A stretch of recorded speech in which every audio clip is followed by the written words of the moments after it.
Welcome back viewers. आज के topic में हमने बात करनी है सर्वर के लाइसेंसिंग के हवाले से। गाइस, लाइसेंस क्या है, विंडोज सर्वर के एडिशंस कौन कौन से हैं और लाइसेंस परचेस करने के बाद हमें क्या फ़ायदे हैं, इन तमाम पर हमने आज बात करनी है। गाइस, बेसिकली लाइसेंस क्या होता है और लाइसेंस क्यों रिक्वायर्ड है। अगर हम किसी भी ऑर्गेनाइजेशन या किसी भी कंपनी में काम कर रहे हैं एज एन IT और नेटवर्क सपोर्ट या सिस्टम इंजीनियर, तो ये रिस्पॉन्सिबिलिटी हमारी है कि तमाम चीज़ें हमारी लीगल हों, क्योंकि बाज़ औक़ात मैंने ये देखा कि हमारी कंपनीज़ या किसी भी ऑर्गेनाइजेशन में ऑनर या बॉस को इन टेक्नोलॉजीज़ के बारे में हो सकता है ना मालूम हो, तो आपकी जिम्मेदारी है कि उन्हें आगाह करना कि जनाब कि अगर हम कोई विंडोज़ सर्वर परचेज कर रहे हैं या कोई हमें डिप्लॉय करना है तो हमें उनके लाइसेंस की भी ज़रूरत है। तो ऐसे माहौल में जब आप ही को नहीं मालूम होगा कि लाइसेंसिंग क्या है, तो हम आगे अपने बॉस या ऑनर्स को कैसे बता पाएंगे। तो इस वजह से आज के टॉपिक में हम क्या डिस्कस करें गाइस, विंडोज सर्वर के लाइसेंस को डिस्कस कर रहे हैं सर्वर 2012 के साथ। तो आइए स्टार्ट लेते हैं गाइस। विंडोज सर्वर 2012 जो है, इसके चंद एडिशंस माइक्रोसॉफ्ट ने लॉन्च किए। पहले उन एडिशंस के ऊपर बात करते हैं, बारी बारी उन तमाम एडिशंस को जानेंगे कि वो कितने फायदेमंद हमारे लिए साबित हो सकते हैं। पहला एडिशन गाइस डेटा सेंटर, दूसरा स्टैंडर्ड है, essentials and foundation. 4 editions Microsoft ने सर्वर 2012 के रिलीज किए हुए। अब इन एडिशंस का फायदा क्या है, ये छोटी सी बात जानते हैं हम इस चार्ट के अंदर। एडिशन हमारे पास आ गए, फिजिकल इंस्टॉल्स है, वर्चुअल इंस्टॉल्स हैं, CPU एंड मैक CPU। हम किसी एक सर्वर को उठाते हैं गाइस, एक एडिशन को लेते हैं और उसके ऊपर तमाम इन मौजूआत पर बात करने के बाद वापिस इस चार्ट पर नजर डालते हैं और फिर इसको सही से जान लेते हैं। तो मैंने एक सर्वर उठाया स्टैंडर्ड का, एक एडिशन स्टैंडर्ड लिया और यही वाला हमारे जो इसके मेन्यूज थे वो उठाते हैं गाइस। एडिशन कौन सा, स्टैंडर्ड। अब फिजिकल इंस्टॉल्स क्या है कि अगर हमारे कंपनी में कोई सर्वर लगा है फिजिकली, यानी वो दिखता है, एग्जिस्ट करता है, लॉजिकली नहीं है, वर्चुअल नहीं है, वो फिजिकली मौजूद है और उसमें हमने कोई सर्वर इंस्टॉल करना है, तो सर्वर जो है वो मैं फिजिकली इंस्टॉल करूंगा। एक लाइसेंस ये स्टैंडर्ड वाला जब परचेज कर लेंगे हम, तो हमें एक फिजिकली इंस्टॉल करने की इजाज़त मिल जाती है। तो ये तो एक सिंपल सी बात है कि हमने एक लाइसेंस परचेज किया माइक्रोसॉफ्ट से और अपने सर्वर पर इंस्टॉल कर लिया। अच्छा, इसके अलावा हम गाइस आप देख सकते हैं हम वर्चुअल इंस्टॉल भी कर सकते हैं और उनकी तादाद हमारे पास 2 है।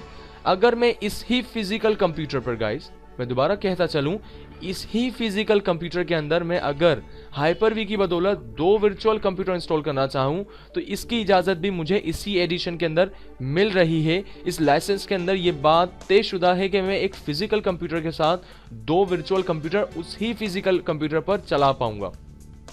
बात क्लियर हो गई आपको। इससे ये प्रूव हुआ कि वर्चुअली हमें 2 कंप्यूटर्स मिले जबकि फिजिकली हमें 1 मिला। यानी अगर एक लाइसेंस में परचेज करता हूँ स्टैंडर्ड का, तो उसमें मैं 3 सर्वर्स बेसिकली रन कर सकता हूँ। और ये हाइपर-वी की बदौलत कैसे होगा, वो हमने लास्ट पूरी सेशन ट्रेनिंग यानी MCSA के ट्रेनिंग में बखूबी बात जानी कि हाइपर-वी क्या है और उसमें वर्चुअलाइजेशन टेक्नोलॉजी में हम चीज़ों को कैसे मैनेज कर सकते हैं। गाइस, नेक्स्ट आता है CPU 2। ये CPU 2 क्या है।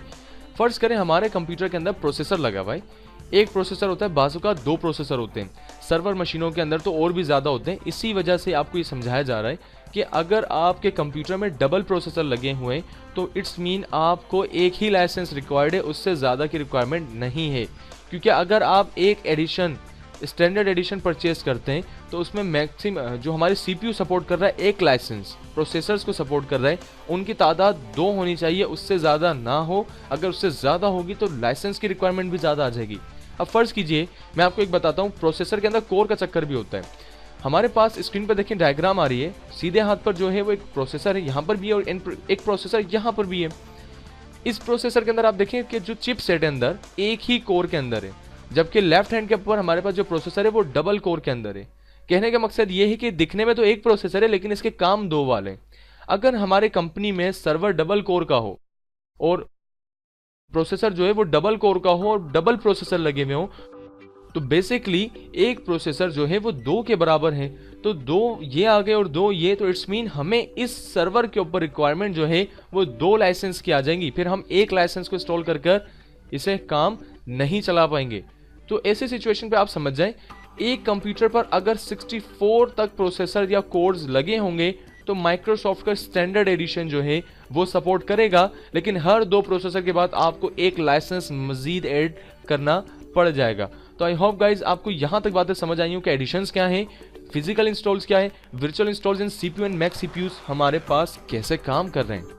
तो आइए जानते हैं दोबारा उसी चार्ट के ऊपर हमारे पास data center, standard, essential and foundations जैसे सर्वर्स एडिशंस शामिल हैं। और उसमें हमारे पास देखें डेटा सेंटर एक पे इंस्टॉल होगा, एक फिजिकल कंप्यूटर पे, और अनलिमिटेड इस पे वर्चुअल कंप्यूटर्स हम इंस्टॉल कर सकते हैं। बस अनलिमिटेड से मुराद जितने चाहें, 8, 10, 12, 50, इसी वजह से इसका नाम क्या रखा है, डेटा सेंटर। अच्छा, इसका भी एक लाइसेंस जो है वो 2 सीपीयूज वाले या डबल कोर वाले प्रोसेसर को सपोर्ट करता है, और इसके भी 64 तक ये सपोर्टिव है।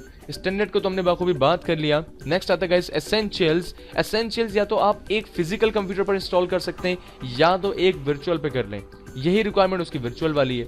अच्छा, ये भी 2 सीपीयू सपोर्ट कर रहा है, और ज्यादा से ज्यादा ये 2 ही कोई कर सकता है, इससे ज्यादा को ये सपोर्ट नहीं कर रहा। नेक्स्ट आता है सबसे लास्ट गाइस फाउंडेशन। फाउंडेशन में जस्ट हम सर्वर फिजिकली पर ही इंस्टॉल कर सकते हैं, हम उसे वर्चुअल पे इंस्टॉल नहीं कर सकते, और ये जस्ट एक सीपीयू वाले के ऊपर ही, जिसमें एक प्रोसेसर हो, जिसमें एक कोर का प्रोसेसर हो, उसी पर इंस्टॉल होगा, ज्यादा पर इंस्टॉल नहीं हो सकता। और मैक्स वाला भी यही है। तो कहने का मकसद ये, जिसमें ज्यादा फंक्शनैलिटीज हैं, जाहिर सी बात है उसके ज्यादा पैसे होंगे। तो डेटा सेंटर महंगा है, स्टैंडर्ड उससे सस्ता है, एसेंशियल्स उनसे सस्ता है, और फाउंडेशन तो सबसे ज्यादा ही सस्ता है। तो that's is called guys editions.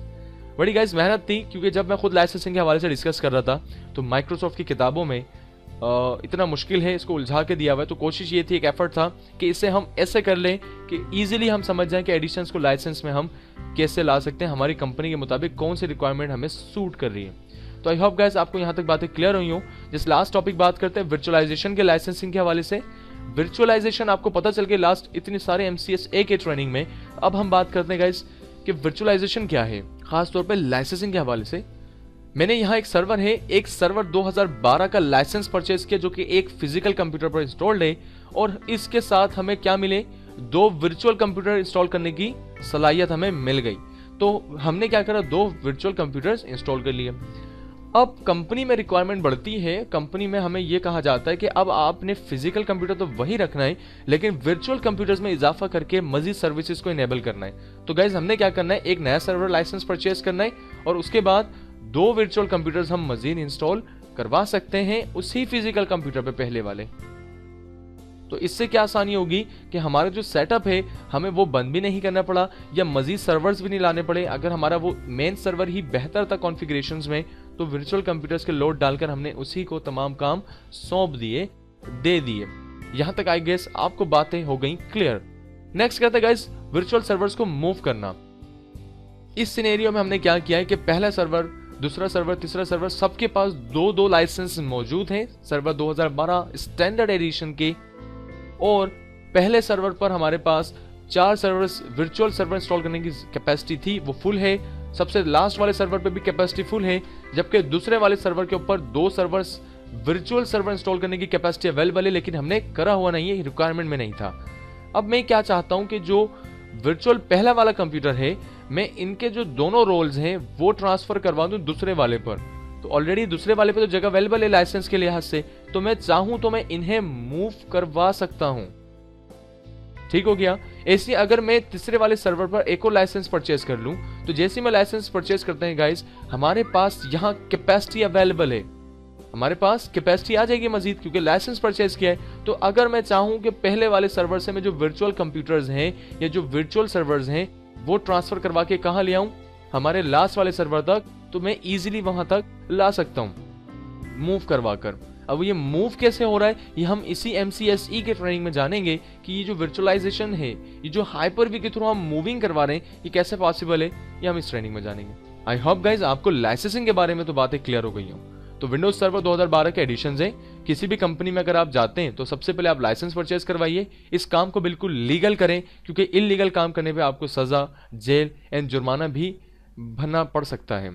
तो आई होप गाइज आपको तमाम बातें क्लियर हुई हो, क्योंकि मैंने खुद से जहां से स्टडी की गाइज ये तमाम चीजें, वहां पर हमें लाइसेंसिंग के बारे में ना बताया गया। लेकिन इसका कतई मतलब नहीं कि वो लोग लीगली काम कर रहे थे या इलीगली। इसका ये मतलब है कि हमें अगर कोई चीज पता चल रही है कि हम भूल रहे हैं या हम उसे मैनेज नहीं कर पा रहे, तो उसे मैनेज कर लें बखूबी एंड बआसानी। ठीक है, तो आज से आपको इस वीडियो देखने के बाद विंडोज लाइसेंसिंग के बारे में क्लियर हो गया। तो गाइज मिलते हैं फिर एक और लाइसेंस की वीडियो के साथ इसी की अगली वीडियो में, जिसमें हम बात करेंगे जो कस्टमर्स हैं या जो क्लाइंट्स कंप्यूटर हमारी कंपनी में रन हो रहे हैं, जो चल रहे हैं, उन्हें कौन से लाइसेंस की ज़रूरत पेश आती है जब वो हमारे सर्वर्स को ज्वाइन करवाते हैं। तो वो जो CAL का टॉपिक है वो हम बात करते हैं इसी की नेक्स्ट वीडियो में। आई होप यहाँ तक आपको बातें क्लियर हो गई हूँ। अगर आपको लाइसेंस परचेज करना हो तो आप गूगल पर जाकर अमेजन की जो वेबसाइट है वहाँ से लाइसेंसिंग परचेज कर सकते हैं। फ्री शिपिंग है, लाइसेंस आपके घर तक डोर स्टेप तक आ जाएगा या ऑफिस तक आ सकता है। जस्ट आपने ऑनलाइन अपने वीज़ा कार्ड से पेमेंट करनी होती है एंड आप लाइसेंस को परचेज कर सकते हैं। मैं यही मशवरा दूंगा, अमेजन बेस्ट है परचेजिंग के लिहाज से, बाकी आप देख सकते हैं। मिलते हैं फिर नेक्स्ट वीडियो में केल के साथ। अपना ख्याल कीजिए, फी अमान अल्लाह।